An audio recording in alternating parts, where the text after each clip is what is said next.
This is how Nintendo solved Zelda's open world problem by Game Maker's Toolkit. They make awesome game design videos. All right, let's do it. How do you make an open world where the player is completely free to explore, but is also led towards key locations that will advance the story? This was the biggest challenge that Nintendo faced when making their very first open world game. It was their first open world game, wow. To give players a sense of freedom and exploration, not seen in the franchise since the very first Zelda game on NES. But they also wanted to make sure players were always making progress towards the overarching goal of saving Princess Zelda. Crazy that they nailed it so hard with their first game. Testament to Nintendo. Say what you will about them, but they can definitely make some games. This was no easy task to overcome. Nintendo had to go through false starts and bad playtests before finally arriving at the game we all know today. The one that made us rethink how exploration can work in an open world game. And Nintendo actually shared their experience of this difficult development process at the Computer Entertainment Developers Conference in Japan back in 2017. I would love to see a full documentary of the making of a Nintendo game. That would be so cool. Like all the behind the scenes, the crunch, the sleeping under the desks. Oh, it would be so awesome to see that. It was a really interesting lecture and a rare act of Nintendo openly discussing the nitty-gritty details of their game design and development. But that information is sadly very hard to access today. The lecture was never uploaded. All of the reports are in Japanese, and the only English translation is a tweet thread summary that's been mangled by Twitter. And Nintendo actually got journalists to pull down their photos of the original slides. They would! Why do they do this? Why are they like this, Nintendo? Why can't you just let us have the information that we want? I thought it was time to right that wrong. To mark the imminent release of the next Zelda game, Tears of the Kingdom, I decided to resurrect that old talk. I gathered different write-ups of the talk and had them translated into English. I used Internet Archives to rediscover the lost slides, and used motion graphics to make them come alive. And I used AI upscaling to bring back old screenshots. So, without further ado, I'm Mark Brown, this is a GMTK Mini, and here's how Nintendo solved the biggest problem in Breath of the Wild's design. That was a crazy intro. So many promises that I am sure this video delivers on. I'm so hyped.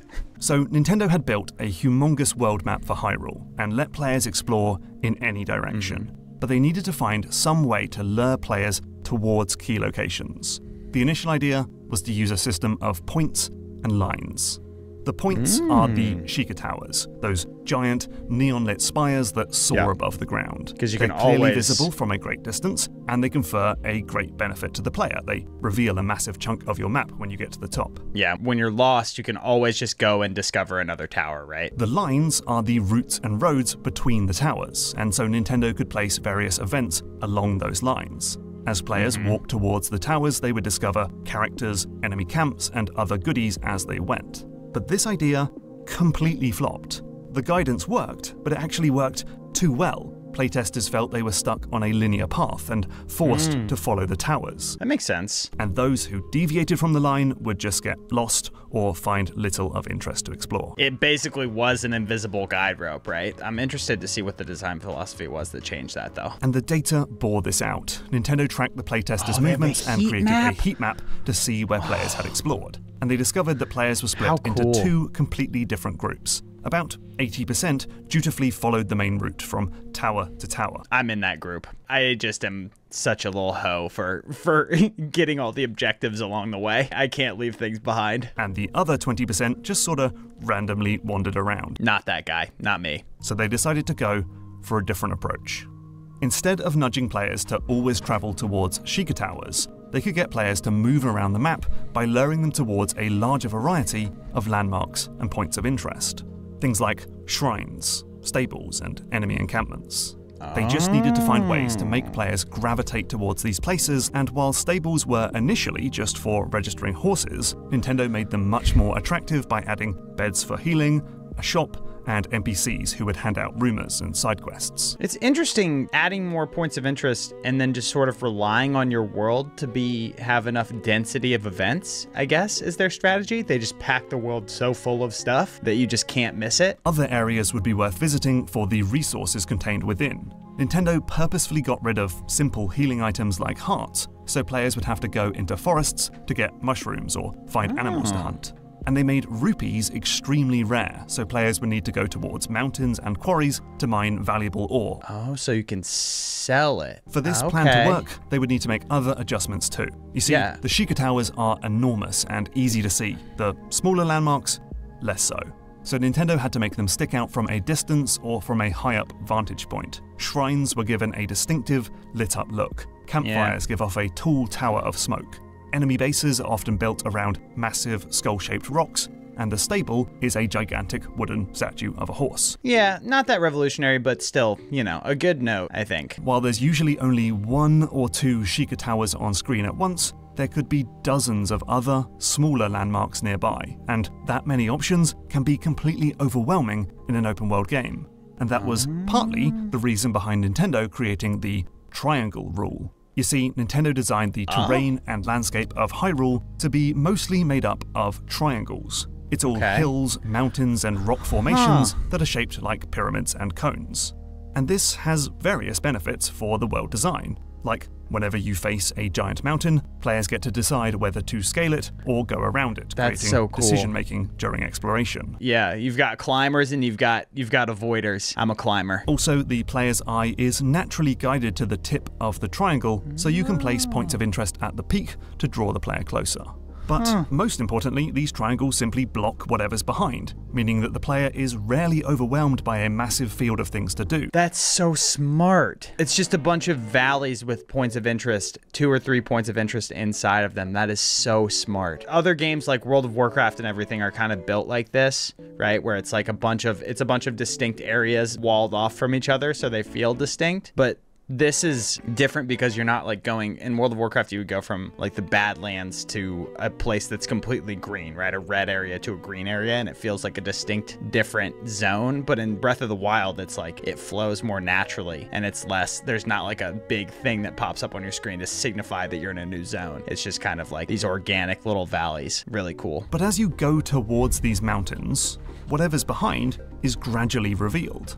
Whether you climb the hill or try to move alongside it, more terrain will start to be shown. Yeah. It creates a constant source of surprise and curiosity as new locations make themselves known. Yeah, it just feeds the dopamine as you see, you're like, oh, another shrine, another tower, oh, another point of interest. Oh, that's really cool. That's really, really cool. So you might be going towards one landmark, but as you travel there, 2 or 3 new places are revealed. Wherever you go and whatever you do, you'll be given a few new things to catch your eye and attract you.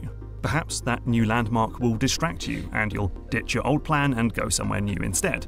When you're finished, you'll remember where you were supposed to go and head back there. Or not. Whatever the case, this creates a chain reaction, an infinite loop of discoveries, all of which makes you slowly move across the map in an addictive quest of, ooh, what's that? Ooh, what's that? Ooh, what's that? And before you know it, you're at a Sheikah Tower, which is exactly where Nintendo wanted you to go in the first place. Players still went from point to point, but this time, instead of following a specific line, they were simply following a breadcrumb trail of interesting landmarks. So they just erased the line and then put 4 or 5 POIs in between, or points of interest between the major points that you're supposed to travel through. So it becomes more of a choose your own adventure, or it feels more open without the road there. And where following the towers made players feel like they were being forced to travel in a specific way, the littered landmark approach was much more organic and player-driven. Players would naturally pick places to go based on their own curiosity and depending on their current goal or mood. Locations might be more or less attractive based on what you need. If you're looking to increase power, then shrines and enemy camps suddenly become much more attractive than stables and towers. Then, when night falls, other locations become more visible and appealing. So players no longer felt forced to follow a certain landmark or goal, but they still ended up where they needed to go. And Nintendo could clearly see this improvement on the heat map. There was no longer that awkward 80-20 split in the experiences. So I wonder if they made the more friendly areas look better at night. I think that's what was implied there. That must be the case, right? They could see that players freely explored various places, following their curiosity from landmark to landmark, but almost all players eventually got to the key locations. And I totally found this when playing Breath of the Wild myself. I never felt particularly guided or led around the world. I was just following my own curiosity and exploring on my own terms. But I still ended up stumbling into important locations and was always making progress through the story. Yeah, that's a really common sentiment, and I feel that way too when I play the game. You just are on this little drip feed, and you're just like, come on, give me more. What's the next thing? Come on. So this was Nintendo's first proper open world game, and the team clearly had a lot to learn. They initially used data from Google Maps to have Link run around Nintendo's hometown of Kyoto and clamber up Japan's famous Himeji Castle. And they shared how they had to make all new tools to allow for a large team to collaborate on a single map. All right, modders, come on. Get this one cooking. This is amazing. Through clever design, driven by a desire to create a specific experience for the player, it solved the biggest problem in Breath of the Wild's design. Nintendo created an open-world game that beautifully balances guidance and exploration. A feeling of free-form adventure that I've only really seen since in Elden Ring, and almost certainly we'll see in Tears of the Kingdom. Yeah. I look forward to jumping in later this week. That's that. Subscribe. Bye.